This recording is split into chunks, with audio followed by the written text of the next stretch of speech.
우리 함께 마태복음 9장 9절로 13절, 오늘 우리에게 주신 생명의 말씀입니다. 신약성경 13페이지가 되겠습니다. 마태복음 9장 9절에서 13절입니다.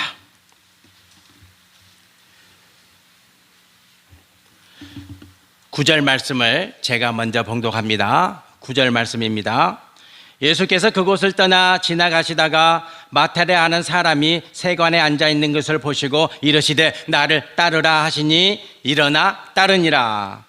예수께서 마태의 집에서 앉아 음식을 잡수실 때에 많은 세리와 죄인들이 와서 예수와 그의 제자들과 함께 앉았더니 바리새인들이 보고 그의 제자들에게 이르되 어찌하여 너희 선생은 세리와 죄인들과 함께 잡수시느냐? 예수께서 들으시고 이르시되 건강한 자에게는 의사가 쓸데없고 병든 자에게라야 쓸데있느니라. 함께 봉독합니다. 너희는 가서 내가 긍휼을 원하고 제사를 원하지 아니하노라 하신 뜻이 무엇인지 배우라. 나는 의인을 부르러 온 것이 아니요 죄인을 부르러 왔노라 하시니라. 아멘. 얼마 전 태국에서 태국 수도 방콕이죠.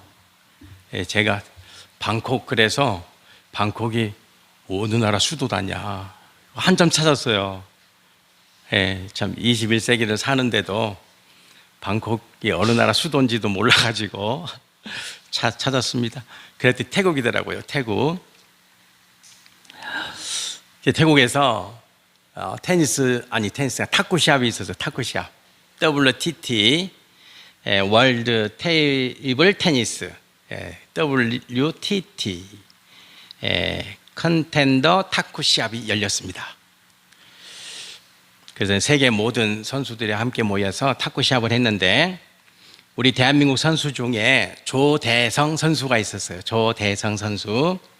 그리고 중국 판젠동, 판첸동이 아니고 판젠동이더라고요.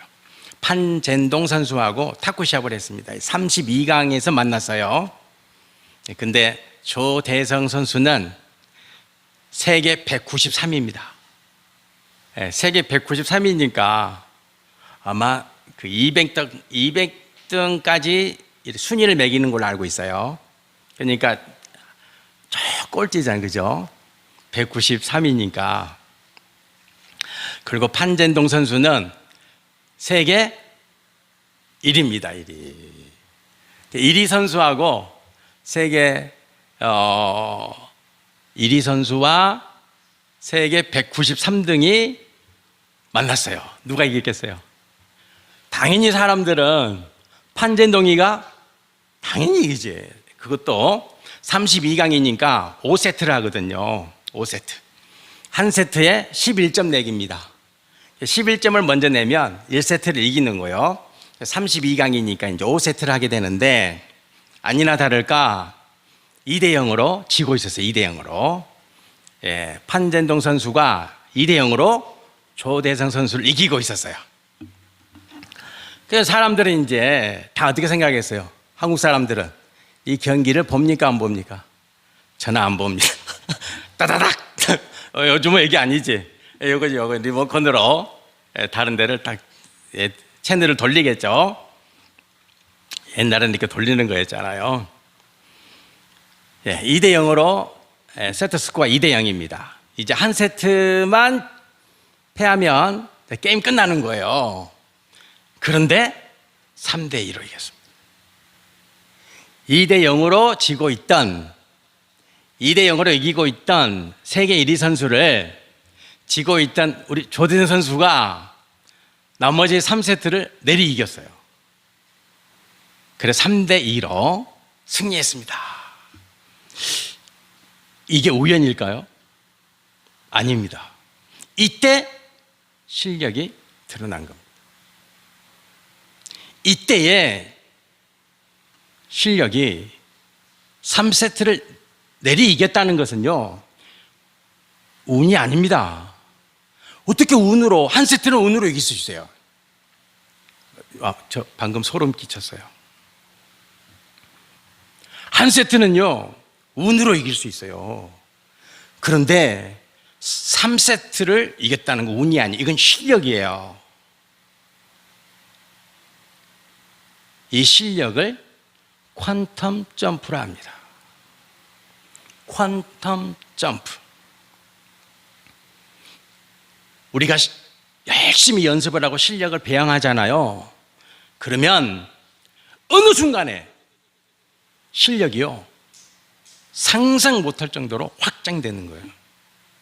이것을 퀀텀 점프라 그래요.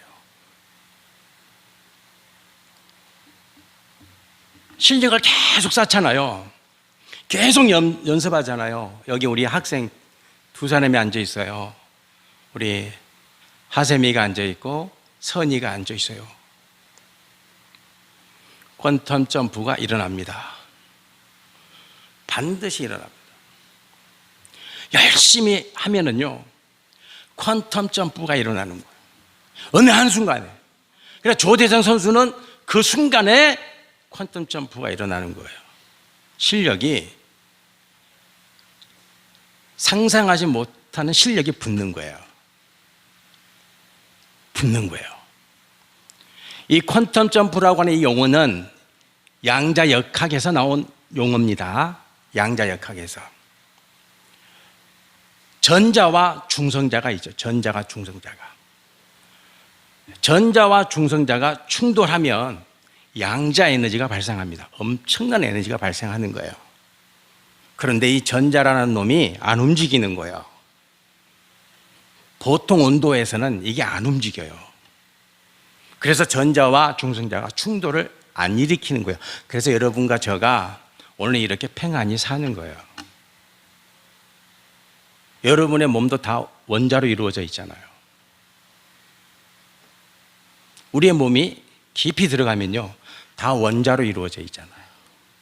만일에 우리 몸에 있는 원자가 우리 몸 안에서 전자와 중성자가 충돌하면요, 우리 몸은 폭발합니다. 네, 폭발해버려요. 이 전자와 중성자가 안전된 상태로 있죠. 그래서 여러분과 제가 지금 이렇게 활동하는 거예요. 그러나 막대한 에너지를 한순간에 탁 쏘여주면 전자가 움직입니다. 전자가 움직일 때 중성자와 충돌하기 시작하는 거예요. 그때에 양자 에너지가 엄청난 에너지가 발생하는 거죠. 그게 퀀텀 점프입니다. 전자가 움직이기 시작하는 그때 계속 에너지를 주입하잖아요. 그래도 전자가 안 움직이는 거예요. 계속 에너지를 주는 거예요. 그럼 어느 순간에 전자가 움직이고 이 움직인 전자가 중성자를 때리기 시작하는 거예요. 전자가 움직이다. 그때가 퀀텀 점프가 일어나는 시점이에요. 성도 여러분과 저희 신앙도 마찬가지. 신앙도요, 퀀텀 점프가 일어나요. 퀀텀 점프가. 계속 기도하고 사모하고 예배를 한번 드려도요, 따갑게 드리고 은혜를 사모하고, 주님, 제가 이 무더운 날 성전에 올라갑니다. 은혜 받기를 원합니다. 사모하는 음으로 나오는 것이 아니라, 여기 계신 우리 권사님들, 우리 집사님들, 우리 학생들이 지금 적습니까? 아니에요. 한 생명이 천하보다 귀하다 그래요. 지금 이 자리에 올라오셔서 예배 드리잖아요. 뜨겁게, 간절하게. 그리고 성도 여러분들이 기도하잖아요. 머물고 계시는 처소에서 열심히 기도하잖아요. 사모하는 마음으로. 그 하나님 말씀을 보잖아요. 한 구절을 보아도 이 말씀이 하나님의 말씀, 하나님의 음성이다. 사모하는 마음으로 말씀을 보잖아요. 그리할 때 우리 안에 예배가 들어오고 말씀이 들어오고 기도가 들어오고, 그러면 어느 순간에 신앙의 퀀텀 점프가 일어나는 거예요. 성령 하나님의 감동하심이 강력하게 주장하기 시작하는 거죠. 그래서 예수님의 제자들이 십자가를 다 진 거예요. 요한계시록을 지었던 계시록의 말씀을 지었던 요한만 빼놓고 나머지 11 제자는 다 십자가에 못 박혔어요. 네. 신앙의 퀀텀 점프가 일어나는 거죠. 십자가 두렵지 않아요. 십자가에 못 박히는 거 두렵지 않아요. 신앙의 점프가 일어나는 거예요. 퀀텀 점프가. 저는 성도 여러분들이 신앙의 퀀텀 점프가 일어날 줄 믿습니다. 네, 저는 믿습니다. 그 복을 받아야 됩니다. 큰 일꾼, 큰 용사, 주님의 그런 용사가 되시길 바랍니다. 여러분 보세요. 마태가, 이 마태복음을 누가 썼어요? 마태가 썼죠. 마태 신앙 공동체에서 누가 신앙 공동체, 마가 신앙 공동체, 요한 신앙 공동체가 있었어요. 예수님의 제자들은 다 흩어져서 자기의 신앙 공동체를 꾸리고 있었어요. 그래서 마태 신앙 공동체에서 하나님의 말씀을, 하나님의 음성을 기록한 성경이 마태복음이에요. 마태는 사도죠. 그런데 놀랍게도 마태는 자기가 세리였다는 것을 이야기합니다. 마태는 사도잖아요, 사도. 그리고 마태 공동체를 꾸려나가는 리더잖아요. 그러면 뭘 드러내야 되겠어요? 사도. 내가 사도다. 이 사도를 주장해야 되잖아요. 그런데 놀랍게도 오늘 말씀에 보면, 마태복음에 보면 마태는 예수님과 첫 만남, 예수님과 세리 마태의 첫 만남, 얼마나 극적입니까? 강력한 상황이죠. 강렬한 이미지. 예수님과 처음 만났던 그 장면에서 나는 예수님을 세관 앞에서 만났다. 무슨 말이에요? 나는 세리다, 세리. 나는 세리라고 정확하게 분명하게 드러내죠. 저 같으면 세리는 쏙 뺐을 거예요. 세리는 빼고 사도를 드러내고 이렇게 했겠죠. 그러나 마태는 안 그래요. 마태는 나는 예수님을 처음 만났을 때, 내가 예수님 처음 만난 장소는 세관 앞이었다. 나는 세리다, 세리. 여러분, 세리가 딱 안 다가오시죠? 우리는 세리에 대해서 잘 정확한 모르잖아. 세금 걷는 사람, 요 정도로만 알고 있죠. 그리고 천대받은 사람, 죄인 중에 죄인, 사람들이 욕하고. 여러분, 조선시대 때 백정이 있어요. 백정. 푸처. 백정 아시죠? 백정. 백정은 불가촉 천민입니다. 백정은요, 백정들이 모여 사는 곳이 따로 있어요. 마을에 못 살아요. 같은 마을에. 세리도 그랬어요. 같은 마을에 못 살아요. 그리고 백정은요, 입는 옷이 딱 정해져 있어요. 마음대로 옷을 못 입어요. 그 옷이 창옷이라고요. 이 두루마기 같이 생긴, 거적대기 같이 생긴 그 옷을 입어야 돼요. 백정은요, 그 옷을 반드시 입어야 돼요. 그래서 딱 보면, 아, 백정이구나. 사람들이 다 알아야 돼요. 왜냐? 불가촉 천민이니까. 그 사람과 접촉을 하면 안 돼요. 그래서 창옷이라고는 옷을 딱 입었어요. 그리고 그들은요, 시집 갈 때 가마도 못 탔어요. 그리고 머리에는 항상 모자를 쓰고 다녀야 돼요. 왜? 얼굴을 가려야 되니까. 죄인들이니까 얼굴을 가리고 다녔어요. 모자를 써가지고. 모자를 써서. 그리고 죽을 때도요, 옛날에는 죽으면 뭐가 나갔어요? 상여가 나가잖아요. 상여도 못 나가요. 그냥 거죽대기에다가 싸가지고 그냥 가서 묻어야 돼. 죽어도 죽었다는 표시를 할 수가 없어요. 그게 백정이죠.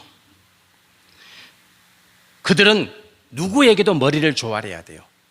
거리에 지나가는 어린아이를 봐도 머리를 조아려야 돼요. 그 백정이었죠. 세리가 그랬다고. 세리가 그런 사람들이에요. 그런데 예수님의 제자 마태는 나는 사도다 이렇게 말하지 아니하고 내가 예수님을 처음 만났을 때 나는 세관 앞에서 주님을 만났다. 이렇게 고백하고 있죠. 변화죠, 변화. 변하죠. 변합니다, 변화. 변합니다. 예. 체인지가 아닙니다. 트랜스폼입니다. 변화는, 예수님 안에서 일어나는 변화는요, 체인지가 아니에요. 얼굴에 화장하는 게 아니라고. 얼굴에 화장하는 건 체인지예요. 아셨죠? 화장은 언제 지웁니까? 밤에 지우면 맨 얼굴이 나오잖아요. 그건 체인지예요. 트랜스폼은요, 완전히 바뀌는 거예요. 성도 여러분, 우리는 체인지가 아니라 트랜스폼 된 존재임을 믿습니다. 난 변화됐다. 나는 변화됐다. 나는 세리에서 사도로. 그러니까 마태는요, 세리가 아무 문제가 안 되는 거예요. 내가 세리라고 해도 괜찮아. 아무 문제 안 돼. 그게 변화예요, 변화. 성도 여러분과 저는 변화받은 존재입니다. 우리가 예수님 만났다는 것은 내 안에서 체인지가 아니라 트랜스폼, 완전히 바뀌었다는 거예요. 완전히.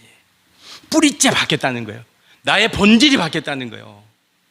그것이 성도라고 하는 존재예요. 성도라고 하는 존재입니다.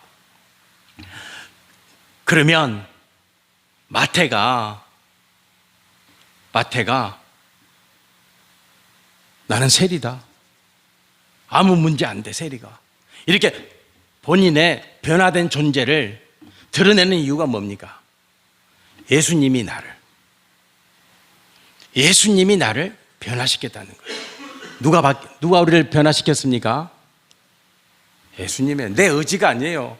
여러분과 저가 신앙생활할 때 내 의지로 그러면요, 문제만 있으면 걸려 넘어지는 거예요. 어떤 일만 생기면 넘어지는 거예요. 왜요? 내 의지가 그걸 감당 못하니까. 그러나 트랜스폼된 존재는, 변화된 존재는 아무런 문제 없어요. 걸림돌이 있을 수가 없는 거예요. 내가 변화됐으니까. 내가 변화된 존재이니까. 그래서 세리라고 하는 말이 아무런 의미가 없어요, 이제. 다른 사람들이 마태를 보고, 야, 너 세리였잖아. 너 세리였지. 너 세리였잖아. 죄인 중에 죄인이었잖아. 아무런 문제가 안 되는 거예요. 왜? 변화되었으니까. 변화된 존재이니까. 그래서 자기 입으로 나 세리였어. 주님 만날 때. 난 주님 만나서 변했어. 누가 나를 변화시켰다고요? 예수 그리스도. 주님이 나를 변화시켰어. 멋지지 않습니까? 멋지죠? 네, 멋집니다. 네, 참 멋집니다. 빌립보서 1장 20절에 바울이 이렇게 말합니다. 바울이 나의 간절한 기대와 소망을 따라 아무 일에든지 부끄러워하지 아니하고 지금도 전과 같이 온전히 담대하게 살든지 죽든지 내 몸에서 그리스도가 존귀하게 되게 하려 하나이니. 예, 변화된 존재죠. 이제 내 몸에서 오직 누구만 존귀하게 되면 되는 거예요? 예수님만. 내가 아니에요, 내가 아니라니까요. 목사가 존귀하게 되는 게 아니에요. 죄송하지만 우리 권사님들이 존귀하게 되는 게 아니고, 안수 집사님들이 존귀하게 되는 게 아니고, 우리 집사님들이 존귀하게 되는 게 아니고, 제가 존귀하게 되는 게 아니에요. 변화된 존재는 오직 그리스도, 예수 그리스도가 존귀하게 되는 그 삶을 사는 존재다. 기억하시기 바랍니다. 네, 기억하시길 바랍니다. 바리새인들은 세습된 신분을 가진 존재입니다.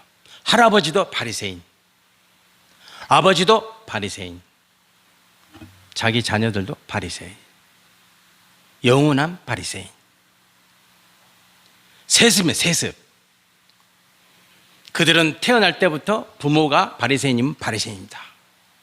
최고의 영예를 누리는, 최고의 가문의 축복을 누리는 바리새인. 나는 바리새인, 우리 아버지 바리새인, 우리 할아버지 바리새인, 우리 조상 바리새인, 내 자녀들 바리새인, 내 후손들 바리새인. 바리새인들, 그들의 신앙도 세습됩니다. 그들의 믿음도 세습됩니다. 성도 여러분, 그런데 놀랍게도 예수님은 그들에게 이렇게 말합니다. 자, 잘 들으시길 바랍니다. 마태복음 15장 14절에 그냥 두라. 그들은 맹인이 되어 맹인을 인도하는 자로다. 만일 맹인이 맹인을 인도하면 둘이 다 구덩이에 빠지니라. 누가 맹인입니까? 바리새인입니다. 바리새인입니다. 예수님이 보실 때 맹인이에요. 그들이 예수님을 보면 예수님이 문제가 있죠. 왜요? 맹인의 눈으로 보니까.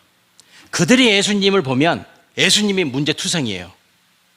그러나 예수님이 그들을 보면 그들이 맹인이에요. 성도 여러분, 여러분과 저는 예수님의 눈으로 보는 존재입니다. 여러분의 눈과 저의 눈은요, 예수님의 눈이에요. 그게 트랜스폼이에요. 변화돼서 변화. 우리 안목이 변한 거예요. 눈이 변한 거예요. 진짜 변한 거예요. 눈동자가 바뀐 거예요.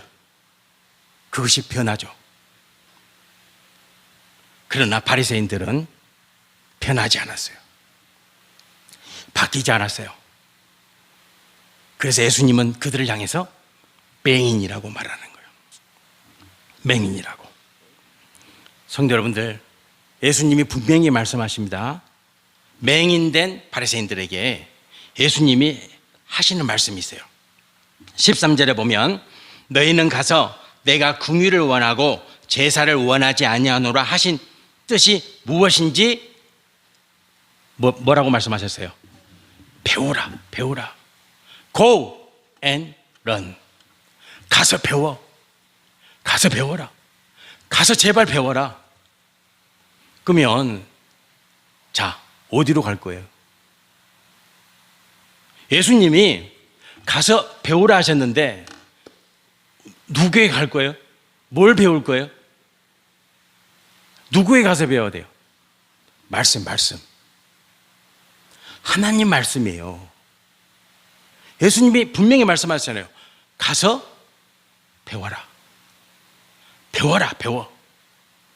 성도 여러분과 저는 하나님 말씀 안에서 배우는 존재예요. 요거 중요해요. 대영 제국의 위세가 하늘을 찌르던 1852년에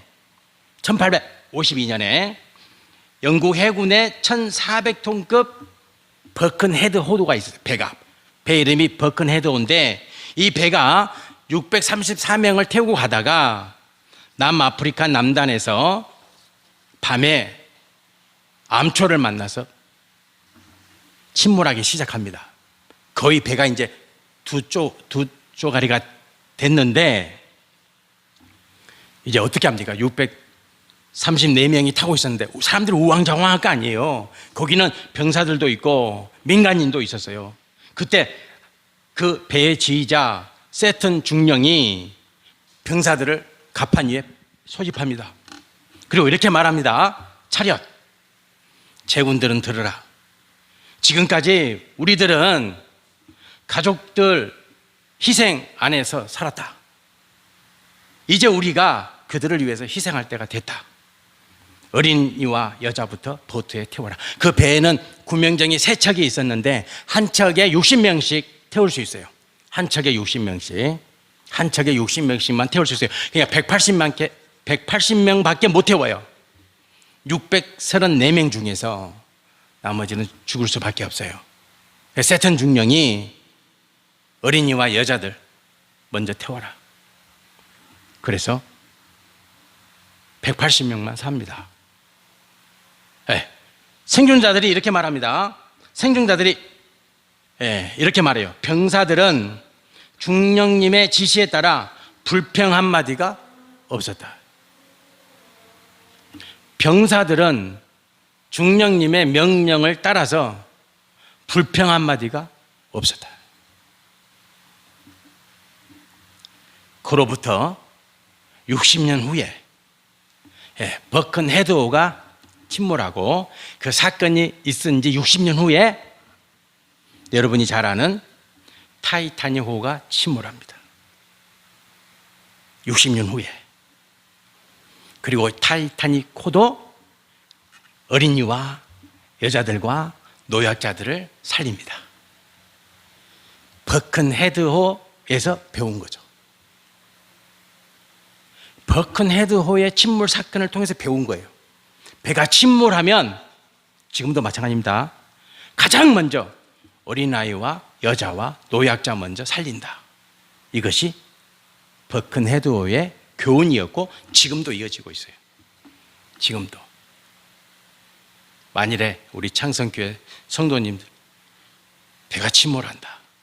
그러면 할 수 없다.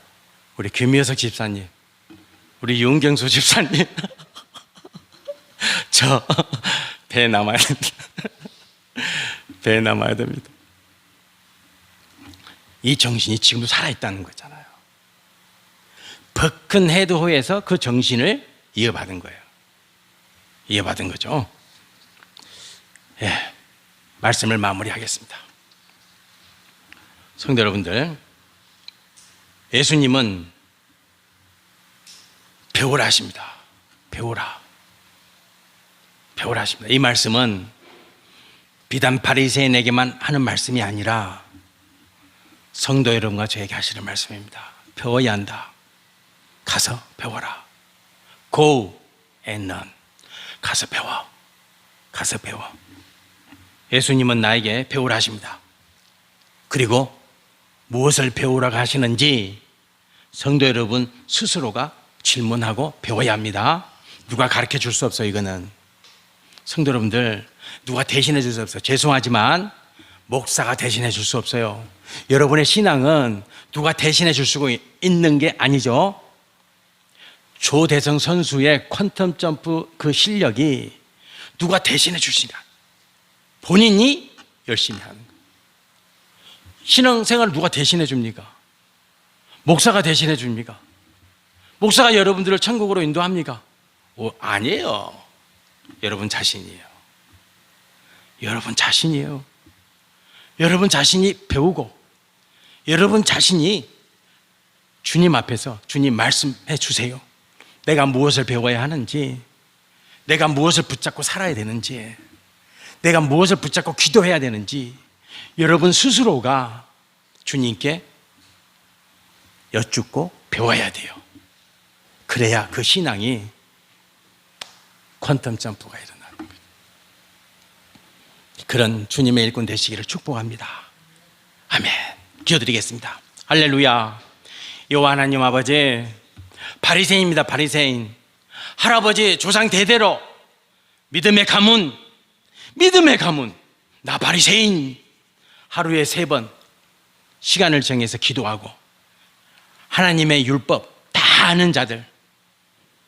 그래서 세상으로부터 존귀와 영화를 넘치도록 받아 누렸던 그 바리새인.